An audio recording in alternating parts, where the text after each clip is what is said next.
સર્વેભ્યઃ જય Shri Krishna. Shri Saraswati group of education વતી online video lecture ની અંદર હું જગદીશ દવે આપ સર્વે વિદ્યાર્થી મિત્રોનું હાર્દિક સ્વાગત કરું છું. કેમ છો વિદ્યાર્થી મિત્રો? બધા મજામાં? મજામાં છો ને મિત્રો? તો જોઈએ મિત્રો, આપણે આજના દિવસે સંસ્કૃત કક્ષા 8 ચેપ્ટર નંબર 7 જેમનું નામ છે સુભાષિતાની એટલે કે સુભાષિતો. હવે મિત્રો, આપણે દરરોજ અથવા તો ઘણા બધા એવા લેક્ચરોની અંદર કે જ્યારે હું લેક્ચરની શરૂઆત કરું ને ત્યારે તમને હું કહું કે ભાઈ આપણે એક સરસ મજાની સૂક્તિ દ્વારા લેક્ચરની શરૂઆત કરીએ છીએ, એક પંક્તિ દ્વારા, એક શ્લોક દ્વારા આપણે ઘણા બધા આવી રીતે લેક્ચરની શરૂઆતો કરેલી છે. તો હવે આપણે આ ચેપ્ટરનું નામ છે 7મું ચેપ્ટર છે સુભાષિતાની. તો તમને એવું થશે પહેલી વસ્તુ તો કે સર આપણે તો હજી 6થું ચેપ્ટર તો બાકી છે. આપણે 6થું ચેપ્ટર તો બાકી છે રમણીય નગરી, અને તમે ડાયરેક્ટ સીધું 7મું ચેપ્ટર લઈ લીધું. એવો પ્રશ્ન તમારા મનની અંદર થશે. એટલે તમને એ પ્રશ્ન થાય એના આન્સરમાં તમને હું જવાબ આપું છું કે મિત્રો, આ જે 7મું ચેપ્ટર છે ને એ આપણા જીવન માટે ખૂબ જ ઉપયોગી છે. એટલું જ સિલેબસમાં પણ ઘણું બધું ઉપયોગી છે. આપણા સિલેબસમાં ખૂબ જ ઉપયોગી છે અને જીવનમાં પણ બહુ જ ઉપયોગી છે. એટલા માટે જ અને ત્રીજા નંબરનું એક એવું વસ્તુ કે આ ચેપ્ટર બધા ચેપ્ટર કરતા થોડુંક અલગ છે, અઘરું છે એવું નથી કહેતો. સમજજો, ધ્યાન આપજો. દુનિયામાં કોઈ પણ વસ્તુ અઘરી હોતી નથી, બરાબર ને? દુનિયામાં કોઈ વસ્તુ અઘરી હોતી નથી. તો આ કંઈક અલગ છે. આના દ્વારા આપણે ઘણું બધું જાણવાનું છે. પછી જાણવા પૂરતું જ નહીં, એને યાદ પણ રાખવાનું છે. અને આપણા જીવનની અંદર એટલે કે મૃત્યુ પર્યંત જ્યાં સુધી આપણે આ પૃથ્વી ઉપર રહીએ, 9માં જઈએ, 10માં જઈએ, 12માં, ઇવન કોલેજ પ્લસ મોટા થઈ જાય તો પણ આ બધી વસ્તુઓ જે આ ચેપ્ટરમાં કહેલી છે ને મિત્રો, એ મૃત્યુ પર્યંત કે માણસ મરે ને ત્યાં સુધી આપણે આ વસ્તુને યાદ રાખવી જોઈએ. એટલી બધી ઉપયોગી છે. એટલા માટેથી આ ખૂબ જ મહત્વનું ચેપ્ટર છે. એટલે આપણે એને પહેલા લઈ લીધું. તો જોઈએ મિત્રો, આ ચેપ્ટરનું નામ છે સુભાષિતાની એટલે કે સુભાષિતો. સુભાષિતાની એટલે કે સુભાષિતો. હવે આપણને પહેલા તો એ ખબર હોવી જોઈએ કે સુભાષિત એટલે શું. સુભાષિત એટલે શું? તો કે એની વ્યાખ્યા એવી છે કે સુષ્ઠુ ભાષિતમ ઇતિ સુભાષિતમ. સુષ્ઠુ ભાષિતમ ઇતિ સુભાષિતમ એટલે કે સુષ્ઠુ એટલે કે સારું, ભાષિતમ એટલે કહેવાયેલું. જે સારું કહેવાયેલું છે એને સુભાષિત કહેવાય છે. જે પણ સારા વાક્યો હોય, પછી સારા થોટ્સ હોય, સંસ્કૃતની એવી સારી સારી પંક્તિઓ હોય, સારા સારા શ્લોકો હોય કે જેમાંથી કાંઈક ને કાંઈક તમને અને મને બધાને કાંઈક ને કાંઈક જે બોધ પ્રાપ્તિ થઈ ને, જ્ઞાન પ્રાપ્તિ થઈ ને, એને કહેવાય સુભાષિત. પછી એક નાનું એક વાક્ય જ કેમ હોય તમને ખબર ને, આપણે બોર્ડ ઉપર સુવિચાર લખીએ છીએ, લખીએ ને, એને પણ સુભાષિત કહી શકીએ. સુવિચાર એટલે કે સારો વિચાર. સારો વિચાર ક્યારે આવે? તો કે કંઈક પણ આપણે આવા સુભાષિતો, સારા સારા વિચારો ક્યાંક વાંચ્યા હોય, આવા સુભાષિતોનું વાંચન કર્યું હોય, એમને યાદ કર્યા હોય, તો આપણને નોલેજ હોય, તો આપણને યાદ આવે, બરાબર ને? તો જીવનની અંદર સુભાષિતો એવી છે મિત્રો કે ડગલે અને પગલે એટલે કે હાલતા અને ચાલતા દરેક જગ્યાએ તમને અને મને સારા વાક્યોનું, સારા થોટ્સનું અથવા તો સારા આવા સુભાષિતોની જરૂર પડે જ છે. તમે અને હું ક્યાંક ને ક્યાંક ગૂંચવાયેલા હોય છે, ક્યાંક ને ક્યાંક અટવાઈ જતા હોય છે. કાંઈક એવી પરિસ્થિતિ સામે આવીને ઊભી રહી જાય કે જેના કારણે થઈ આપણા જે કઈ પ્રશ્નો છે ને એનો હલ ન થઈ શકે. મિત્રો, ત્યારે આપણી પાસે આવા સારા સરસ મજાના સુભાષિતો હશે, સારા વિચારો હશે, તો આપણે એને તરત જ કોઈ પણ મુશ્કેલી હશે ને ડાયરેક્ટ ઉકલાવી શકશું થોડી જ વારની અંદર. પરંતુ જો આપણી પાસે જ્ઞાન જ નહીં હોય, સારા વિચારો જ નહીં હોય, આવા સારા સારા સુભાષિતો જ નહીં હોય, તો આપણે શું કરશું? તો કે બસ એને કાંઈ નહીં, એમાં ગૂંચવાતા જશું. હમણાં પતંગની સીઝન આવે છે ને, તો આપણે જોશું ને કે દોરો ઉડાડતા હોય, ફીરકી પતંગ ઉડાડતા હોય, પછી કટ થઈ જાય અથવા તો દોરો છે એમાં આખી અગાસીમાં ફેલાઈ જાય. પછી એમાં શું થાય? તો કે એ ગૂંચવાય. આપણે એને ગૂંચવાય ને તો ગૂંચરું વળી જાય. ગૂંચરું વળી જાય પછી એને નોખો પાડવો પડે. ગૂંચવાઈ ગયા પછી નોખો વાળવો હોય તો એ નોખો પડતો નથી. એને જેમ તમે ખોલવાની ટ્રાય કરો ને આમ કરીને જેમ ખેંચો ને એમ વધારે ગૂંચવાતું જાય હે, પરંતુ એ નોખું પડે નહીં. પરંતુ જો એ ગૂંચવાતું હોય ને આપણે પહેલેથી જ એને ધ્યાન રાખ્યું હોય અને ધીમેથી રહીને એને ધીમેથી બુદ્ધિથી એને જો ઉપયોગ કરીએ ને ધીમે ધીમે ડાયરેક્ટ ખેંચવા ન માંડીએ અને આપણે બુદ્ધિથી એને આમ કરીને એટલે છૂટું પડી જાય. ગાંઠ ક્યાંથી લાગી જાય? ગાંઠ તો કોઈ માહિતી જ ના હોય તો ગાંઠ કેમ લાગે? હે, તો ઘણી બધી મુશ્કેલીઓ એવી હોય કે આપણે એને ખેંચીએ ને પછી એને મેળે ગાંઠો લાગતી જાય. એમાં ગાંઠો મારવા આપણે જોઈએ પતંગની દોરીમાં. તો જિંદગીની અંદર પણ મિત્રો આવી બધી મુશ્કેલીઓ હોય કે એને આપણે શું કરીએ તો ખેંચીએ, લાંબુ કરીએ, એને ટૂંકું ન કરી શકીએ. હંમેશા જાતું કરવાની અંદર જ મજા છે. ઝઘડા કરવાની અંદર બંને પક્ષને નુકસાન. ઝઘડો કરવામાં બંને પક્ષને નુકસાન છે. આપણે જીતી જઈએ તો નુકસાન અને હારી જઈએ તો નુકસાન. તો કેમ જીતી જઈએ તો આપણે શું નુકસાન? કોઈ યારે ઝઘડો કરીએ, બાજીએ અને હારી જઈએ તો શું નુકસાન? તો કે આપણા શરીરની અમુક શક્તિઓ વેડફાય. ક્રોધ કરીએ ને એટલે ક્રોધ કરવાથી આંખોની શક્તિઓ, બોલવાની શક્તિઓ, કેટલી બધી શક્તિઓ વેડફાય, જેના કારણે થઈ અને શરીર છે માણસનો એકદમ ક્રોધિત થઈ જાય એટલે આંખો લાલચોળ થઈ જાય, આંખો ધ્રુજવા લાગે, થઈ ને એવું. તો ક્રોધ કરવાથી શરીરની ઘણી બધી શક્તિઓ છે એનો નાશ થાય છે. તો એ શક્તિઓનો નાશ ન થાય એટલા માટેથી ક્રોધ ન કરવો.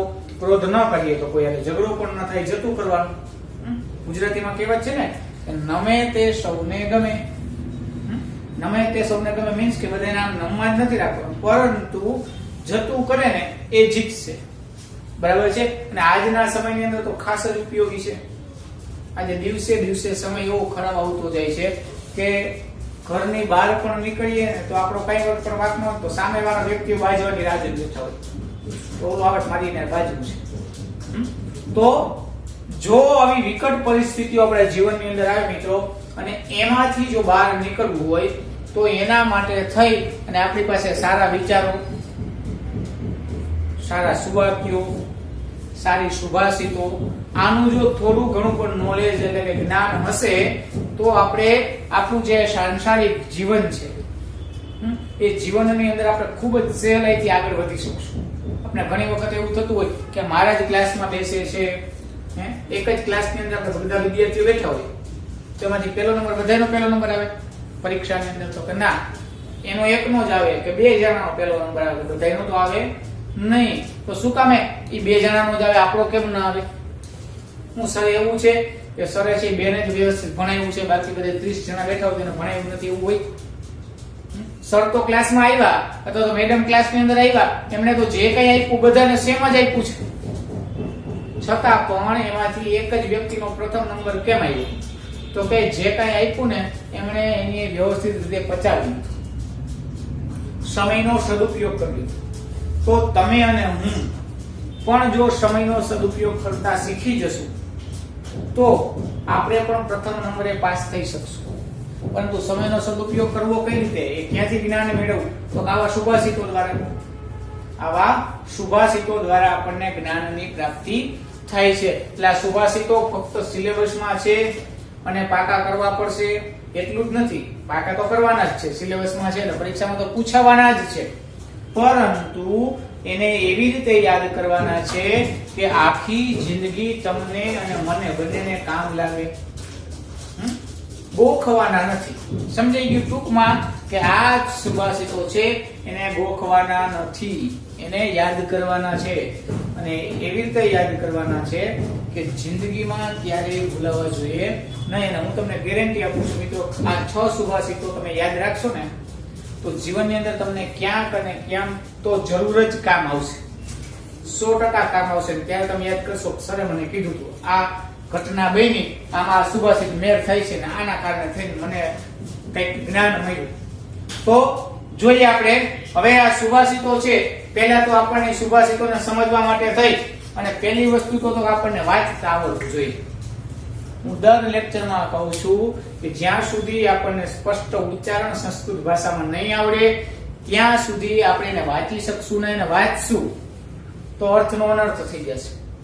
હસ્વ દીર્ઘ એની ભૂલો કેટલી બધી થઈ જશે. બરાબર છે? તો સૌથી પહેલા તો આપણું ઉચ્ચારણ સ્પષ્ટ હોવું જોઈએ, વાંચતા વ્યવસ્થિત આવડવું જોઈએ.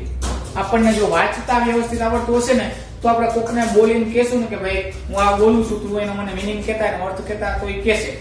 પણ આપણે જો બોલશું જ ખોટું તો મીનિંગ પણ ખોટો નીકળે ને, એનો અર્થ પણ ખોટો નીકળશે. એટલે હું હરેક લેક્ચરની અંદર કહું છું મિત્રો કે સંસ્કૃતના બધાય લેક્ચરો તમે ખાસ જોજો. એક વખતમાં ન સમજાય તો 2 વખત જોજો, 3 વખત જોજો, પરંતુ ઉચ્ચારણની અંદર ક્યાંય પણ મિસ્ટેક ન થાય એની ખાસ ધ્યાન રાખજો મિત્રો. તો જોઈએ આપણે પહેલા તો આપણે 6 નું ઉચ્ચારણ શીખી લઈએ. જ્યાં સુધી આપણને ઉચ્ચારણ નહીં આવડે ત્યાં સુધી આપણને કોઈ પણ વસ્તુ એનો અર્થ પણ નહીં આવડે અને એને વાંચતા પણ નહીં આવડે. બરાબર છે? તો ઉચ્ચારણ ખૂબ જ જરૂરી છે. તો પહેલા આપણે 6 સુભાષિતો છે આપણે અહીંયા તમારી ટેક્સ્ટ બુક ની અંદર પેજ નંબર 24 ઉપર આપેલી છે, એમાંથી જોવો તોય ચાલે. અને અહીંયા મેં બોર્ડમાં લખેલી છે, મેં વિભાગ કરીને લખેલી છે, એમાં જોવો તોય તમને સહેલું પડશે. એટલે આપણે બધાએ પહેલા તો સુભાષિતનું સરસ મજાનું ઉચ્ચારણ શીખીએ.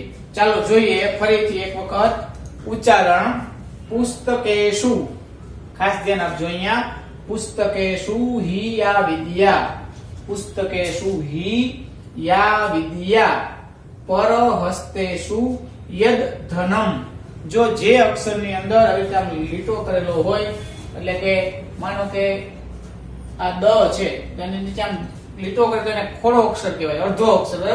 તો જે અડધો અક્ષર છે એને ઉચ્ચારણમાં અડધો જ બોલવાનો છે, આખો બોલવાનો નથી. જેવી રીતે અહીંયા યદ ધનમ, બરાબર છે? તો કઈ રીતે બોલવાનું? તો કે પરહસ્તેષુ યદ ધનમ, પુસ્તકેષુ હિ યા વિદ્યા, પરહસ્તેષુ યદ ધનમ. આગળ કાર્યકાલે સમુત્પન્ને, કાર્યકાલે એમાં તો વાંધો નથી, પણ અહીંયા શું આપ્યું? સમુત્પન્ને.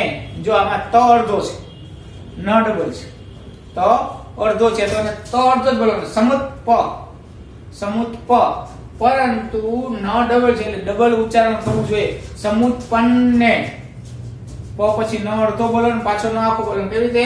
તો કે સમુત્પન્ને, ડબલ નાનું ઉચ્ચારણ ને, પન્ને, એટલે એનું ઉચ્ચારણ એવી રીતે થશે કાર્યકાલે સમુત્પન્ને, ન સા વિદ્યા ન તદ ધનમ, ન સા વિદ્યા ન તદ ધનમ. ફરીથી એક વખત ખાસ ધ્યાન આપજો કે પુસ્તકેષુ હિ યા વિદ્યા, પરહસ્તેષુ યદ ધનમ, કાર્યકાલે સમુત્પન્ને, કાર્યકાલે સમુત્પન્ને, ન સા વિદ્યા ન તદ ધનમ, ન સા વિદ્યા ન તદ ધનમ. આગળ જોઈએ બીજી સુભાષિત આપણે. આમાં ખાસ ધ્યાન આપજો. વૃક્ષઃ ફલાન્વિતઃ ભાતિ, વૃક્ષઃ, આમાં જો વિસર્ગનો વધારે ઉપયોગ થયો છે ઘણી બધી જગ્યાએ, બરાબર? એટલે કે વિસર્ગ છે એનો પણ ઉચ્ચારણ થવો જોઈએ. તો શું છે? વૃક્ષઃ. વિસર્ગનો ઉચ્ચારણ શું કેના જેવો થાય? તો હ જેવો થાય. વિસર્ગ હોય ને એનું ઉચ્ચારણ હ કરવાનું, હ જેવો એનું ઉચ્ચારણ કરવાનો છે. એટલે તો વૃક્ષઃ, વૃક્ષઃ ફલાન્વિતઃ ભાતિ. પછી વિસર્ગ જેની બાજુમાં હોય ને એની વિસર્ગની આગળનો જે કોઈ સ્વર અથવા તો વ્યંજન હોય ને વિસર્ગનો ઉચ્ચારણ એના જેવો થાય. અ હોય તો અહ થઈ જાય, પછી ઈ હોય, અહીંયા ઈ છે તો અહીંયા ઈ છે, આગળ કપી ઈ આવે ને છેડે તો ઈ થઈ જાય, અહીંયા પાછો અ છે તો અ થઈ જાય. એટલે કે વિસર્ગની આગળ જે કોઈ સ્વર હોય ને વિસર્ગનું ઉચ્ચારણ એના જેવો થાય. જોઈએ આપણે. વૃક્ષઃ ફલાન્વિતઃ ભાતિ. આ બંનેની આગળ વિસર્ગની આગળ શું છે? તો અ છે. ક્ષ માંથી પણ અ નીકળે છે, ત માંથી પણ અ નીકળે, એટલે વિસર્ગનું ઉચ્ચારણ અ જેવો થશે. વૃક્ષઃ ફલાન્વિતઃ ભાતિ. આગળ વૃક્ષમ ધૂનયતે કપિહિ. જો અહીંયા વિસર્ગનું ઉચ્ચારણ શું થયો? તો કે છેલ્લે શું નીકળે છે? ઈકાર, તો ઈકાર જેવો થઈ ગયો ઈહિ, બરાબર છે? એટલે કે વૃક્ષમ ધૂનયતે કપિહિ, વૃક્ષઃ ફલાન્વિતઃ ભાતિ, વૃક્ષમ ધૂનયતે કપિહિ, વૃક્ષેણ વાર્યતે તાપઃ, વૃક્ષેણ વાર્યતે તાપઃ. એટલે કે જો અહીંયા પ છે તો અહીંયા પ ની પાછળ અ નીકળ્યો તો પાછો વિસર્ગનો અ જેવો ઉચ્ચારણ થઈ ગયો. વૃક્ષેણ વાર્યતે તાપઃ. આગળ જલમ વૃક્ષાય દીયતે, જો દીર્ઘ છે અહીંયા તો દીયતે, દી ઉપર ભાર દેવાનો, જલમ વૃક્ષાય દીયતે, ફરીથી એક વખત, વૃક્ષઃ ફલાન્વિતઃ ભાતિ, વૃક્ષમ ધૂનયતે કપિઃ, વૃક્ષેણ વાર્યતે તાપઃ, જલમ વૃક્ષાય દીયતે.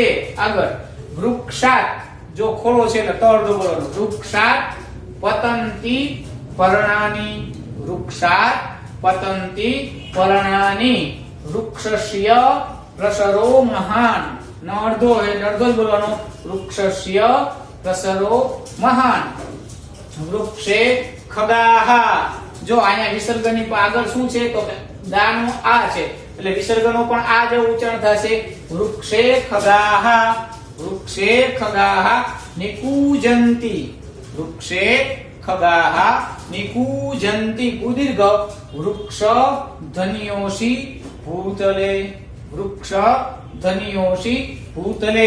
સંસ્કૃતમાં ઘણી જગ્યાએ અવિર્ધ આવશે તો આને આમ શું વાંચો તો ડ ન વચે, આને કહેવાય અવગ્રહ. શું કહેવાય સંસ્કૃતમાં તો કે આને અવગ્રહ કહેવાય. અવગ્રહ એટલે કે આનો ઉચ્ચારણ હંમેશા અ જેવો થાય, બરાબર છે. ઘણી જગ્યાએ હોય ને એમ જાણ્યા છે ધન્યુ પછી છે અવગ્રહ, એને શું કહેવાય અવગ્રહ. અવગ્રહનું ઉચ્ચારણ શું થાય તો કે અ જેવો થાય, એટલે કે ધન્યોષી ભૂતલે, ભૂનો પાછો ભૂ છે કેવો છે દીર્ઘ. ફરીથી એક વખત, વૃક્ષઃ ફલાન્વિતઃ ભાતિ, વૃક્ષમ ધૂનયતે કપિઃ, વૃક્ષેણ વાર્યતે તાપઃ, જલમ વૃક્ષાય દીયતે, વૃક્ષાત પતંતિ પર્ણાની, વૃક્ષસ્ય પ્રસરો મહાન, વૃક્ષે ખગાહ નિકૂજંતી, વૃક્ષ ધન્યોષી ભૂતલે. બરાબર છે. જોઈએ ત્રીજી સુભાષિત શું કહે છે તો કે ન કશ્ચિત કસ્યચિન મિત્રમ, ન કશ્ચિત કસ્યચિન મિત્રમ, ન કશ્ચિત કસ્યચિદ રિપુઃ. જો અહીંયા ઉચ્ચારણ શું થયું છે ઉ આવ્યો તો ઉહુ થઈ ગયું. ન કશ્ચિત કસ્યચિન મિત્રમ, ન કશ્ચિત કસ્યચિદ રિપુઃ. અહીંયા કશ્ચિત છે, અહીંયા કસ્યચિદ છે, બરાબર છે. ન કસ્યચિદ રિપુઃ. વ્યવહારેણ જાયન્તે, વ્યવહારેણ જાયન્તે મિત્રાણિ રિપવસ્તથા, મિત્રાણિ રિપવસ્તથા. ફરીથી એક વખત, ન કશ્ચિત કસ્યચિન મિત્રમ, ન કશ્ચિત કસ્યચિદ રિપુઃ. વ્યવહારેણ જાયન્તે મિત્રાણિ રિપવસ્તથા. જોઈએ ચોથી સુભાષિત, પિબંતિ નદ્યઃ, પિબંતિ નદ્યઃ સ્વયમેવ નામ્ભઃ. અહીંયા જો દ્યઃ છે તો અ છે તો અજ વિસર્ગ, અહીંયા અ છે તો અજ. પિબંતિ નદ્યઃ સ્વયમેવ નામ્ભઃ, સ્વયં ન ખાદંતિ ફલાની વૃક્ષાઃ. અહીંયા જો વિસર્ગ આ થઈ ગયો વૃક્ષાઃ, સ્વયં ન ખાદંતિ ફલાની વૃક્ષાઃ, નાદંતિ સસ્યમ ખલુ વારિવાહાઃ. જો અહીંયા ડબલ આ છે એટલે આ છે તો ડબલ આ થાય, નાદંતિ સસ્યમ ખલુ વારિવાહાઃ, પરોપકારાય સતામ વિભૂતયઃ, પરોપકારાય સતામ ભૂદીર્ઘ વિભૂતયઃ. ફરી એક વખત, પિબંતિ નદ્યઃ સ્વયમેવ નમ્ભઃ, સ્વયં ન ખાદંતિ ફલાની વૃક્ષાઃ, નાદંતિ સસ્યમ ખલુ વારિવાહાઃ, પરોપકારાય સતામ વિભૂતયઃ. ત્યાર પછી જોઈએ એના પછીની સુભાષિત, સુભાષિત નંબર 5 કે ગંગા સિંધુ સરસ્વતી ચ યમુના. શેનું છે? ગંગા સિંધુ સરસ્વતી ચ યમુના, ગોદાવરી નર્મદા કાવેરી સરયુ મહેન્દ્ર તનયા, ચર્મણવતી વેદિકા, ચર્મણવતી વેદિકા, ક્ષિપ્રા વૈત્રવતી મહાસુર નદી, ખ્યાતા ચયા ગંડકી, ખ્યાતા ચયા ગંડકી, પૂર્ણાહ. જો આ વિસર્ગ છે દીર્ઘ છે તો પૂર્ણાહ, પૂર્ણ જલૈહિ. જો અહીંયા ડબલ છે, બરાબર છે, ઉપર ડબલ માત્રા છે તો અહીં એવો સ્વર, તો અહીંયા પણ વિસર્ગ પણ એવું થઈ જાય, પૂર્ણાહ પૂર્ણ જલૈહિ સમુદ્ર સહિતાહ, પૂર્ણાહ पूर्णजलैः समुद्रसहिताः कुर्वन्ति मे मंगलम। फरीથી એક વખત ગંગા, સિંધુ, સરસ્વતી ચ યમુના ગોદાવરી નર્મદા કાવેરી સરયુ મહેન્દ્ર તનયા ચર્મણવતી વેદિકા क्षिप्रा वैत्रवती महासुर नदी ख्याता चया गंडकी दीर्घपूर्णाः पूर्णजलैः समुद्र सहिताः कुर्वन्ति मे मंगलम। एना पछीनो छेल्ली सुभाषित घृष्टम घृष्टम। जो घ अने ध खास ध्यान आपजो। आने घ कहेवाय अने आने ध कहेवाय। घ अने ध सेज ज फेर छे, बराबर। आने शुं छे? घ छे। घृष्टम घृष्टम पुनरपि पुनः। घृष्टम घृष्टम पुनरपि पुनः चंदनम चारुगंधम। आ ध छे, बराबर। चंदनम चारुगंधम छिन्नम छिन्नम जाय डबल न छिन्नम छिन्नम पुनरपि पुनः पुनरपि पुनः स्वादु चैवेक्षुदंडम। स्वादु चै डबल छे એટલે ચૈ એક છે એટલે એક चैवेक्षुदंडम। स्वादु चैवेक्षुदंडम दग्धम दग्धम पुनरपि पुनः कांचनम कांतवर्णम। कांचनम कांतवर्णम न प्राणान्ते न प्राणान्ते प्रकृति विकृति। न प्राणान्ते प्रकृति विकृति जायते सज्जनानां। जायते सज्जनानां। फरीથી એક વખત घृष्टम घृष्टम पुनरपि पुनः चंदनम चारुगंधम छिन्नम छिन्नम पुनरपि पुनः स्वादु चैवेक्षुदंडम दग्धम दग्धम पुनरपि पुनः कांचनम कांचवर्णम कांतवर्णम न प्राणान्ते प्रकृति विकृति जायते सज्जनानां। तो मित्रों तमने आमा 6 सुभाषितનું આપણને ઉચ્ચારણ કરતા વ્યવસ્થિત આવડી ગયું। તો મિત્રો આજના દિવસે હોમવર્કની અંદર તમારે બધાએ ફક્ત ને ફક્ત 6 શ્લોક 1 2 3 4 5 અને 6 આ 6 સુભાષિતના શ્લોકો છે એ લખવાના છે અને હારે હારે બોલતા પણ જવાના છે। એટલે કે તમને ઉચ્ચારણ સ્પષ્ટ થાય એટલા માટે ફક્ત ખાલી રફ બુકની અંદર આ 6 શ્લોકો તમારે લખવાના છે। ચાલો સર્વેભ્યઃ જય શ્રી કૃષ્ણ, જયતુ સંસ્કૃતમ।